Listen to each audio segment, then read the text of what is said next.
T'es-tu déjà demandé pourquoi tu ressens une colère sourde après avoir interagi avec une personne particulière sans vraiment comprendre la raison de ce sentiment? Alors, cet épisode est pour toi.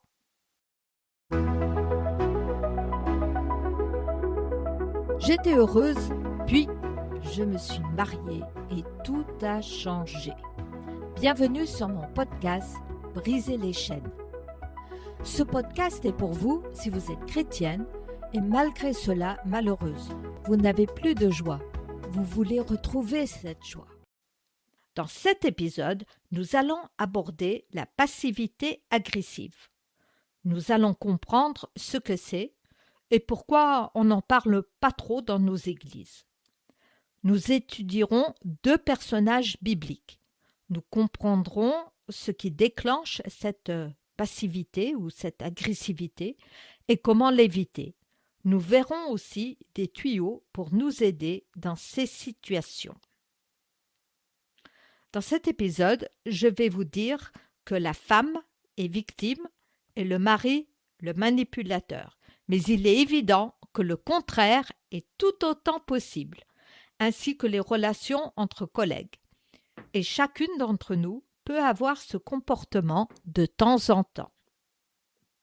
Alors, qu'est-ce que la passivité agressive? D'abord, elle est très courante, mais n'est pas forcément le signe d'un trouble de la personnalité. C'est un problème de communication, très courant chez les adolescents qui remettent en cause l'autorité des parents ou qui n'osent pas le faire ouvertement.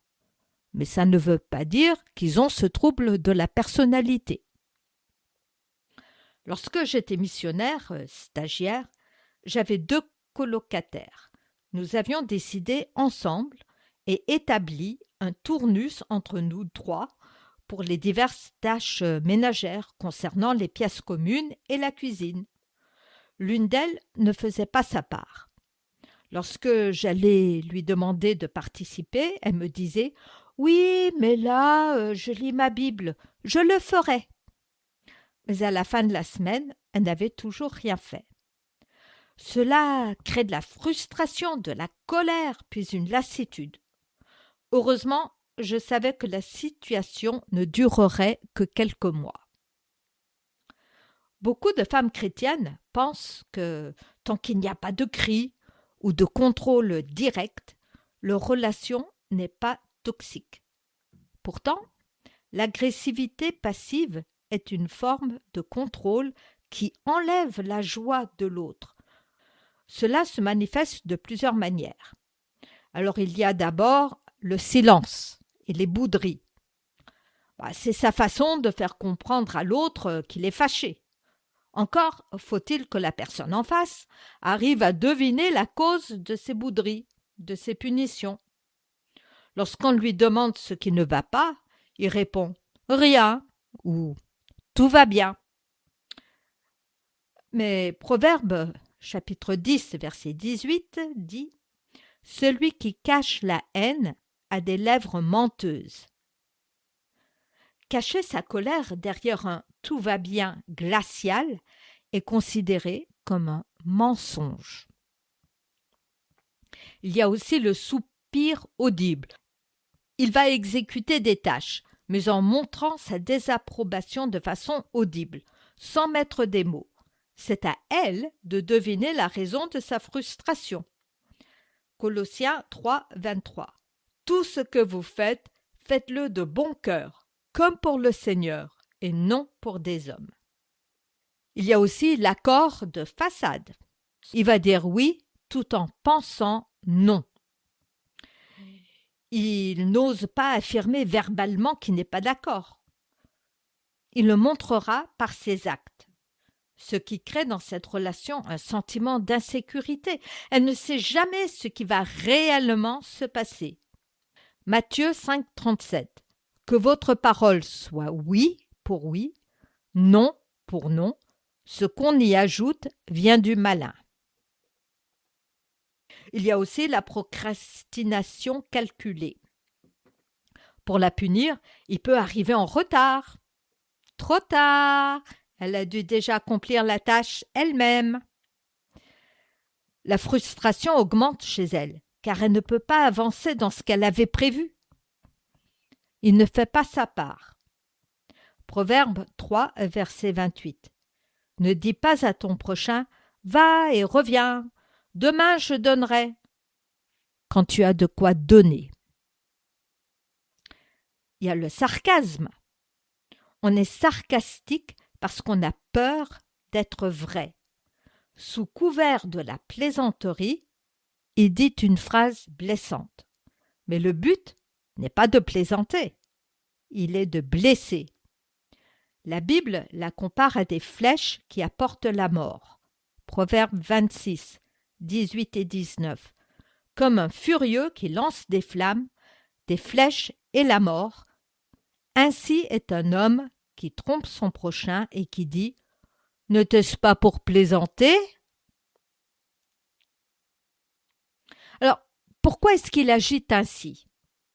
Alors, d'un point de vue psychologique, c'est une colère qui a peur de s'exprimer. Il a peut-être appris, quand il était enfant, que ses besoins n'étaient pas légitimes, que c'était mal d'avoir une colère ouverte, c'était interdit. Et donc, c'est devenu sa façon acceptable pour exprimer sa colère. C'est une manière de manipuler l'autre sans prendre la responsabilité d'un conflit ouvert, par peur de représailles ou d'être rejeté s'il affirme ouvertement son désaccord. Il a aussi souvent un mauvais rapport avec l'autorité, ne supporte pas qu'on lui dise ce qu'il doit faire. Mais il n'ose pas non plus afficher ouvertement son refus de coopérer. Donc, il traîne, sabote le projet en étant trop méticuleux, etc. Il a aussi tendance à se plaindre beaucoup. Il est incompris, on ne le traite pas correctement, selon lui. Alors voyons deux exemples bibliques. L'exemple de Jonas. Cette histoire est bien connue. Nous allons regarder de plus près son attitude. Dieu lui demande d'aller en Assyrie prêcher dans la capitale Ninive. Jonas ne dit pas non, mais il n'a pas envie d'obéir. On voit au chapitre 4 la raison. Il a peur que les Ninivites se repentent et que Dieu les pardonne. Ce sont des ennemis. Il croit qu'il sait mieux que Dieu ce qu'il faut faire et veut saboter ses plans. Donc, il prend un navire pour aller dans la direction opposée. C'est de la résistance par l'évitement. Dieu fait venir une grosse tempête. Tous les marins sont affolés. Mais Jonas, lui, dort profondément au fond de la cale. Sa désobéissance ne le trouble pas. Il est aligné avec lui-même. Par contre, les marins, effrayés, le cherchent, et ayant appris qu'il fuyait l'Éternel, ils le jettent à l'eau. Dieu envoie un gros poisson pour l'avaler. Dans le ventre du poisson, Jonas remercie Dieu de l'avoir sauvé, et une fois à l'air libre, il obéit. Il prêche, et il a un succès fou. Toute la ville se repent. Mais lui, il est furieux. Il n'a pas eu ce qu'il voulait, et il veut mourir. C'est un peu un chantage au suicide. Il met en somme un ultimatum à Dieu. C'est eux ou moi. Dieu lui demande « Fais-tu bien de t'irriter ?» Il ne répond pas. La fuite, la procrastination n'ayant pas marché, il essaye une autre tactique. Chapitre 4, verset 5 dit « Jonas sortit de la ville et s'assit à l'orient de la ville. Là, il se fit une cabane et s'y tint à l'ombre, jusqu'à ce qu'il voie ce qui arriverait dans la ville. » En gros, il s'installe pour bouder.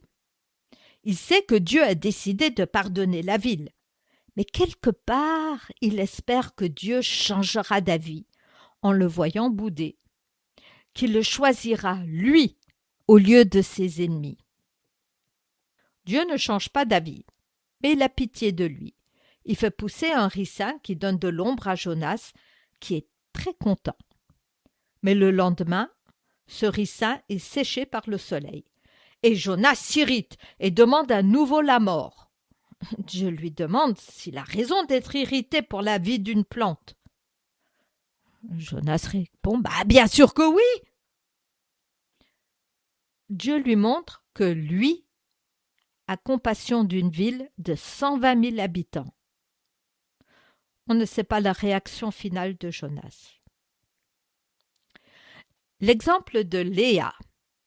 La situation familiale de Léa est très loin d'être idéale.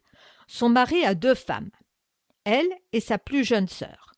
Dès le début, elle sait que son mari, Jacob, n'est pas amoureux d'elle, que son père lui a forcé la main. Elle sait qu'il est fou amoureux de sa sœur. Elle souffre énormément de cette situation. Elle ne lui parle pas directement de sa douleur, mais elle code des messages à travers les prénoms de ses fils.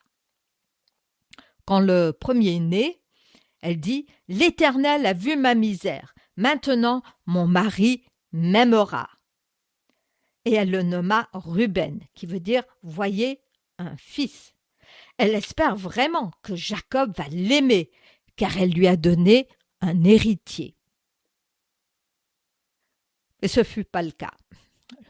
Quand le deuxième naît, elle dit « L'Éternel a entendu que je n'étais pas aimée ». Et elle le nomma Siméon, qui signifie « entendre » ou « exaucer ». Elle sait que Dieu a vu son problème.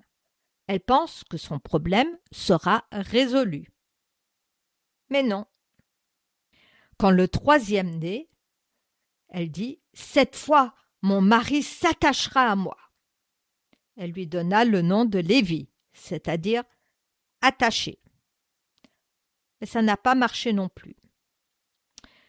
C'est une forme d'agressivité passive. Au lieu de traiter le problème de son mariage avec Jacob ou de chercher sa valeur en Dieu, elle essaye de gagner son amour par la performance, la maternité, et de lui faire porter le poids de sa culpabilité à travers les prénoms de ses enfants. Elle a entendu que je n'étais pas aimée, et elle le nomma Siméon, qui signifie entendre ou exaucer. Elle sait que Dieu a vu son problème. Elle pense que son problème sera résolu. Mais non.